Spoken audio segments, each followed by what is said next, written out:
जो बिना टिकट यात्रा करते हैं उनके ऊपर जुर्माना लगाएं और उस जुर्माने के आधार के ऊपर अवैध यात्रियों के ऊपर अंकुश लगाने का काम करें। लेकिन सभापति महोदय, जहाँ तक मेरा नॉलेज है, जहाँ तक मेरी जानकारी है, राजस्थान रोडवेज के अंदर ऐसा कोई यात्री बैठता ही नहीं है जिसके मन मस्तिष्क के अंदर ये बात हो कि मुझे टिकट लेना ही नहीं है।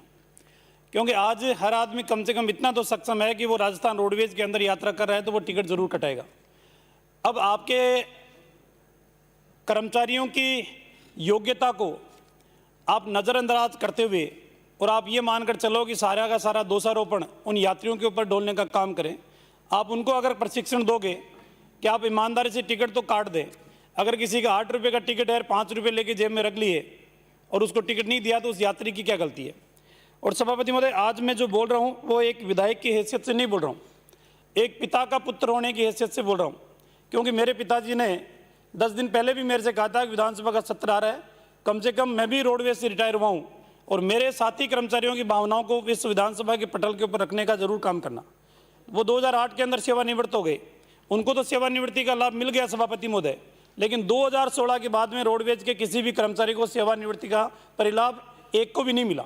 आज भी वो इस इंतजार में है 5-6 साल गुजर जाने के बाद में भी कि साहब मेरा तो जीवन कट गया 60 साल की नौकरी करने के बाद, लेकिन मेरे परिवार को मैं मकान बना के दूंगा या नहीं दूंगा, या सामाजिक जिम्मेदारियों का निर्वहन में कर पाऊंगा या नहीं कर पाऊंगा। और कई कर्मचारी तो ऐसे हैं कि इन 5-6 साल के दौरान इस दुनिया से भी चले गए। लेकिन मैं चाहूँगा सभापति महोदय कि सरकार कम से कम संवेदनशील होकर, अपनी संवेदनशीलता का परिचय देकर ऐसे कर्मचारियों के प्रति संवेदनशीलता बरतते हुए इनके परिलाभ का जो भी भुगतान है वो तत्काल करने का काम करें। और सभापति महोदय, दूसरा निवेदन मैं करना चाहूँगा, मंत्री महोदय बहुत अनुभवी है। अब इनको अनुभव शुरू के अंदर जो राजस्थान विश्वविद्यालय के छात्र राजनीति कर रहे थे उसमें टेम्पो यूनियन के अध्यक्ष बने, उसके बाद में ये टैक्सी यूनियन के अध्यक्ष बने और अब वर्तमान के अंदर राजस्थान के ट्रांसपोर्ट को ये संभालने का काम कर रहे हैं। अब बेचारा एक पायलट चढ़ गया, इनको तो अनुभव धरातल के ऊपर चलने वाले संसाधनों के ऊपर था, अब आकाश में उड़ने वाले पायलट का अनुभव थोड़ी था। कुछ समय पहले वो भी क्रैश हो गए। खैर, वो तो उनका राजनीतिक मामला है। लेकिन सभापति महोदय, मैं तो इतना निवेदन करूंगा कि राजस्थान की सरकार लोक लुभावनी घोषणाएं करती है। घोषणाएं इस बात की करती है कि राजस्थान के अंदर महिला दिवस होगा तो सारी महिलाओं को फ्री के अंदर यात्रा कराने का काम करेंगे। राजस्थान सरकार ये बताए कि कितनी महिलाओं को आप फ्री के अंदर यात्रा करा पाते हैं। आपके पास इतने संसाधन है क्या जो राजस्थान की तमाम महिलाओं को फ्री के अंदर आप यात्रा करा पाओगे। आपने घोषणा की कि राजस्थान के अंदर जितने भी युवा एग्जाम देने के लिए जाएंगे वो राजस्थान रोडवेज का फ्री में उपयोग करने का काम करेंगे, निःशुल्क यात्रा करने का काम करेंगे।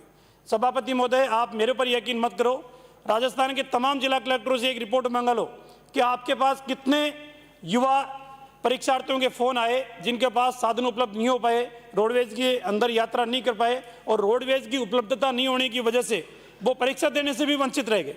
तो कृपा करके मेरा इतना निवेदन है कि अगर घर के अंदर इतने संसाधन नहीं है कि जिनका उपयोग हम सबके लिए कर पाए तो मेरे ख्याल से घोषणा करने की नितांत आवश्यकता भी नहीं है। एक सभापति महोदय, सभी तमाम विधायकों ने एक बात कही है कि राजस्थान रोडवेज को कम से कम आत्ममंथन करने की आवश्यकता है। घाटा क्यों है, किस वजह से है, ये राजस्थान रोडवेज सुविधाएं देने की बात आपने बड़ी बड़ी इन सदन के अंदर की थी कि हम तमाम ग्राम पंचायतों को जोड़ने का काम करेंगे। हम विधायकों से सुझाव मांग रहे हैं, विधायकों के सुझाव के अंदर और भी रूट अगर बनते हैं तो उन रूटों के ऊपर भी रोडवेज चलाने का काम करेंगे। मेरे ख्याल से विधायकों के सुझाव आने के उपरांत भी 3.25 साल बीत जाने के बाद भी एक भी विधायक ये नहीं कहने की स्थिति में है कि साहब मैंने जो सुझाव दिए थे या मैंने जिन मार्गों को मांगा था उनके ऊपर राजस्थान रोडवेज की बस चलने का काम कर रही है। तो मेरे ख्याल से सिर्फ और सिर्फ समय व्यतीत करना ये अगर सरकार की प्राथमिकता है तो मुझे कुछ नहीं कहना। और वास्तव में राजस्थान की जनता को अगर लाभ देना चाहते हो तो उन कामों को करने की आप प्राथमिकता रखें जिनसे जनता को लाभ मिल सके। एक सभापति महोदय, आपके माध्यम से मैं निवेदन करना चाहूँगा कि राजस्थान के अंदर जिस तरीके से सभी मान्य विधायकों ने चिंता इस बात की जाहिर की है कि प्राइवेट जो बसें संचालित होती है वो राजस्थान रोडवेज को काफ़ी घाटा देती है। कम से कम इसके ऊपर अंकुश कैसे लगाया जा सकता है। और बहुत से निजी बस संचालन तो ऐसे भी है कि वो अपनी दबंगता के आधार के ऊपर वो परमिट लेने का काम भी नहीं करते और परमिट के साथ साथ टैक्स चोरी का काम भी वो करते हैं। तो इसलिए अवैध संचालन जितने भी हो रहे हैं और आए दिन इस बसों के संचालन के लिए आप एक बार इंस्पेक्टर तय कर दो कि साहब ये निजी बसें चलती है, इनकी स्पीड क्या है। ज़्यादातर बसों से दुर्घटनाएं जितनी भी हो रही है सड़कों पे वो निजी बस ऑपरेटरों के चालकों की लापरवाही की वजह से हो रही है। तो कम से कम इसके ऊपर भी आप अंकुश लगाने का काम करें। एक सभापति महोदय, मैं निवेदन करना चाहूँगा कि जयपुर जिले के अंदर भी आसपास के अंदर घनी आबादी का क्षेत्र है, प्राइवेट व्हीकल जो संचालित हो रहे हैं, उसके अलावा जो रोडवेज की बसें हैं, उन बसों के लिए भी एक रूट ऐसा तय हो कि जिसके ऊपर यात्रियों को सुविधाएं मिल सके।